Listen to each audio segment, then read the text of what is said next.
পিঠাগুলো দেখতে কেমন লাগে বলুন তো দর্শক? অনেক চমৎকার লাগছে না দেখতে? যেমন সুন্দর কালার ঠিক সেরকম ফুলে ফেঁপে উঠেছে। আসলেই চমৎকার একটা পিঠা। আর আমাদের বাংলার বিভিন্ন সময় বিভিন্ন ঋতুতে বিভিন্ন ফল দিয়ে চমৎকার চমৎকার সব খাবার তৈরি হয়। ঠিক সেরকম তালের সিজন এখন, তাই তাল দিয়ে এই পিঠাগুলো তৈরি করেছি। তো ভাবছেন এটা তো খুব নরমাল একটা খাবার। হ্যাঁ, আসলেই এটা খুব নরমাল খাবার, বাংলার ঘরে ঘরে তৈরি হয়। কিন্তু অনেকেই আছেন যেসব আপুরা এই নরমাল খাবারটাই সঠিকভাবে তৈরি করতে হিমশিম খেয়ে যায়। যারা নতুন আপু আছেন, দেখা যায় যে সঠিকভাবে ব্যাটারটা ঠিক হয় না, পিঠাগুলো ফ্লাপি হয় না, ভেতর থেকে খুব সুন্দরভাবে ফুলে ওঠে না। আজকের ভিডিওটি তাদের জন্য। আসসালামু আলাইকুম, আশা করি সবাই সুস্থ আছেন, ভালো আছেন। প্রথমেই চালের গুঁড়ো নিয়েছি 2 কাপ পরিমাণ। আমি সঠিক মেজারমেন্টটা দেখিয়ে দিচ্ছি, আপনারা কম বেশ করে নেবেন। 1 কাপ পরিমাণ ময়দা নিয়েছি এবং হাফ কাপ পরিমাণ সুজি নিয়েছি। এই মেজারমেন্টটা আপনি যদি ঠিক রাখেন খুব চমৎকার একটা পিঠা রেসিপি পাবেন।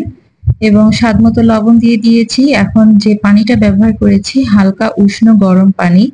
আমি এখানে 2 কাপ পরিমাণ পানি দিয়েছি। আর এই চালের গুঁড়োটা কিন্তু আমার বাজার থেকে কেনা। তো এটা যেহেতু শুকনো চালের গুঁড়ো, আর ময়দা সুজি সবকিছুই কিন্তু পানি একেবারেই টেনে নিবে। 2 কাপ পরিমাণ পানি দিয়ে আমি প্রথমে এটা ভালোভাবে একটু মেখে নিয়েছি। এরপরে আমি এখানে তালের যে কাঠ এটা ব্যবহার করব। এই যে তালের কাঠ ব্যবহার করেছি। উঁচু উঁচু 1 কাপ তালের কাঠ নিয়েছি, স্বাদ মতো চিনি। চিনির সাথে লবঙ্গ পড়ে গেছে। আসলে লবঙ্গ দিলে চিনির ভেতরে পিঁপড়া আসে না, একটা টিপস দিয়ে দিলাম নতুন আপুদের জন্য। তো চিনি এবং তাল এবং চালের গুঁড়ো সবকিছু একসাথে আমি কিন্তু এখন হাত দিয়ে ভালোভাবে মেখে নিব, চটকে চটকে।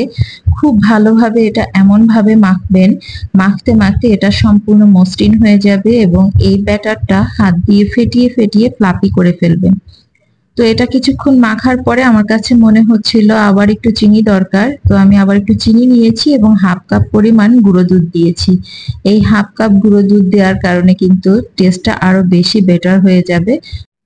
খুব দারুণ একটা ফ্লেভার আপনি এই গুঁড়া দুধ ব্যবহার করার কারণে পাবেন। আর লিকুইড দুধ আমি ব্যবহার করলাম না। লিকুইড দুধটা দিলে হচ্ছে আরো বেশি পাতলা হয়ে যাবে, যার কারণে আমি পাউডার মিল্কটাই ব্যবহার করেছি। এখন এই যে আপনারা খেয়াল করে দেখবেন ভিডিওর ভিতরে আমি কিন্তু খুব ভালোভাবে হাত দিয়ে আমি মাখিয়ে নিচ্ছি এবং সাথে এটা ফ্লাপি করার জন্য আমি কিন্তু বারবার হাত দিয়ে মানে ফেটিয়ে নিচ্ছি। এটা আপনারা ভালোভাবে খেয়াল করে দেখে বুঝে নেবেন। এটা আমি আসলে বলে বুঝাতে পারতেছি না। তো যাই হোক, এখন আমি এখানে নারকেল ব্যবহার করেছি। প্রথমে আমি হাফ কাপ নারকেল দিয়েছি। তো এটা মাখিয়ে নেওয়ার পরে আমার কাছে মনে হচ্ছিল আর একটু দরকার, পরবর্তীতে কিন্তু আমি আরো একটু নারকেল এখানে ব্যবহার করেছি। নারকেলটা খুব ভালোভাবে মাখিয়ে নেবেন এবং হাত দিয়ে খুব ভালোভাবে ফেটিয়ে নেবেন। পুরো ব্যাটারটা আপনি হাত দিয়ে ভালোভাবে ফেটিয়ে কচলে কচলে ফেটিয়ে নেবেন। দেখবেন এটা ক্রিমি টেক্সচারের হয়ে যাবে, আর কোনো দানা ভাব হাতে থাকবে না। ঠিক এরকম ভাবে এটাকে মাখিয়ে নেবেন।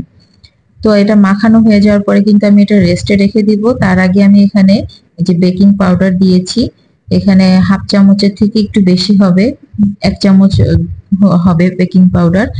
তো এই বেকিং পাউডারটা দিয়ে আমি আবারও ভালোভাবে কিন্তু ফেটিয়ে নিয়েছি ব্যাটারটা। খুব মসৃণ একটা ব্যাটার হবে। এই ব্যাটারটা দিয়েই কিন্তু আপনি বিভিন্ন রকম পিঠা তৈরি করতে পারবেন। আমি যে তেলে ভাজা বড়া পিঠা তৈরি করেছি এটাও তৈরি করতে পারবেন।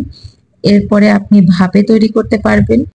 এরপর আপনি তালের মালপোয়া অথবা তালের তেল পিঠাও তৈরি করে ফেলতে পারবেন এই একই ব্যাটার দিয়ে। তখন আপনাকে শুধু লিকুইড দুধ মিক্স করে চিনির টেস্টটা ঠিক রেখে আপনাকে ব্যাটারটা তৈরি করে নিতে হবে। খুব পাতলাও না, খুব ঘনও না, ঠিক এরকম একটা ব্যাটার তৈরি করে আপনি খুব সুন্দর এটা দিয়ে আপনি মালপোয়া পিঠা তৈরি করে ফেলতে পারবেন। একটা ব্যাটার সঠিক হলে এটা দিয়ে অনেক কিছুই তৈরি করা যায়। তো আমি কিন্তু এই যে একটা কাচের বাটিতে কিছুটা এক্সট্রা উঠিয়ে নিয়েছি, এটা আমি ভাপে তৈরি করে নিব। যারা তেল খেতে পছন্দ করেন না তাদের জন্য এই পিঠা। তবে আপনারা চেষ্টা করবেন যে ছোট বাটিগুলোতে সেট করতে, তাহলে কিন্তু এটা দ্রুত সিদ্ধ হয়ে যায়। আমার একটু বেশি সময় লেগে গিয়েছিল কারণ আমি একটা বড় বাটিতে দিয়েছিলাম। তো ছোট বাটিগুলোতে দিলে দেখতেও সুন্দর লাগবে, আর হচ্ছে এটা ভাপা পিঠার মতন হবে, চমৎকার একটা টেস্ট আসে। বাকি পিঠাগুলো ভাজা শুরু করে দিয়েছি। এগুলো এত সুন্দর ফুলে ফেপে চমৎকার একটা পিঠা তৈরি হয়েছে। আর এই পিঠাগুলো কি সত্যি কথা বলতে আমার না খুবই ভালো লাগে। ঠান্ডা হলে, বিশেষ করে ফ্রিজে রেখে ঠান্ডা হলে এই পিঠাটা খেতে বেশি মজা লাগে। আমার মতন কার কার ভালো লাগে এরকম পিঠা খেতে, ঠান্ডা এবং বাসি পিঠা যেটাকে বলে। তো কার কার ভালো লাগে এরকম একটু কমেন্টসে জানিয়ে যাবেন। আর একটা কথা হচ্ছে সুপ্রিয় দর্শক, অনেকেই তাল তিতা লাগে এরকম একটা কথা বলেন। তো তাল তিতা লাগবে না দর্শক শ্রোতা। এখানে তাল হচ্ছে একটা সুতি কাপড়ে আপনি রেখে তারপর এটাকে ঝুলিয়ে রাখবেন বেশ কিছু সময়। তালের যে এক্সট্রা পানিটা থাকে গায়ে সেটা পড়ে যাবে। এরপর আপনি সেই তালটা বিভিন্ন রেসিপিতে ব্যবহার করবেন, আপনার তখন আর এই তালটা তিতা লাগবে না। তালের পিঠাগুলো কিন্তু এক এক করে সব ভেজে নিয়েছি। বাকি যে ব্যাটার গুলো ছিল সেটা দিয়েও সবগুলো পিঠা ঠিক এভাবেই তৈরি করে নিব। খুব চমৎকার একটা কালার। আমি এখানে কিন্তু কোনো ফুড কালার ব্যবহার করিনি, তালের যে অরিজিনাল কালার। আপনি যদি এই তাল পিঠাগুলো একটু হার্ড করে ভাজেন তাহলে এটা মচমচে হবে, একটু হার্ড হবে। আর যদি একটু নরম খেতে চান তাহলে হচ্ছে একটু হার্ড কম করবেন, অর্থাৎ কালারটা একটু কম আসবে কিন্তু জিনিসটা সফট হবে। যাদের হচ্ছে মুরব্বি আছেন বাসায়, বয়স্ক লোক আছে, নানি দাদি আছে অথবা শাশুড়ি আছেন, তো তাদের জন্য একটু নরম করে যদি তৈরি করতে চান তাহলে একটু হার্ড করে কম ভাজবেন, অর্থাৎ লাল করে কম ভাজবেন, তাহলে তারা খেতে পারবে। তাদেরও তো মন চায় খেতে, তাই না? তো আমি একটু পিঠাগুলো ভেঙে দেখাচ্ছি। ভেতরটা দেখেন কতটা চমৎকার হয়েছে দেখতে, সম্পূর্ণ ফ্লাফি পিঠা, খুবই চমৎকার পিঠা। আর এই ব্যাটারটা একেবারে পারফেক্ট একটা ব্যাটার। এই ব্যাটারটা দিয়ে আপনি যদি এই ব্যাটারটা সম্পূর্ণভাবে ফলো করেন এবং হাত দিয়ে মাখানোর যে কথাটা বলেছি এটা যদি আপনি সঠিকভাবে ফলো করেন, খুব ভালোভাবে মেখে নেন এবং মাখা শেষে আপনি 15-20 মিনিট রেস্টে রাখেন, তাহলে কিন্তু আপনার পিঠাগুলো একেবারে পারফেক্ট হবে। তো আমার এই যে ভাপে যে পিঠাটা তৈরি করেছি এটা একেবারে ফুল কমপ্লিট ঠান্ডা করে তারপরে কিন্তু মানে আনমোল্ড করতে হবে। তো আমি কি করেছি, ভিডিওটা তাড়াতাড়ি শেষ করার জন্য খুঁচিয়ে খুঁচিয়ে তাড়াতাড়ি করে উঠিয়েছি, এজন্য এটা একটু দেখতে এবড়ো থেবড়ো হয়ে গেছে, কিন্তু এটা অল ওভার খেতে কিন্তু খুবই ভালো হয়েছিল।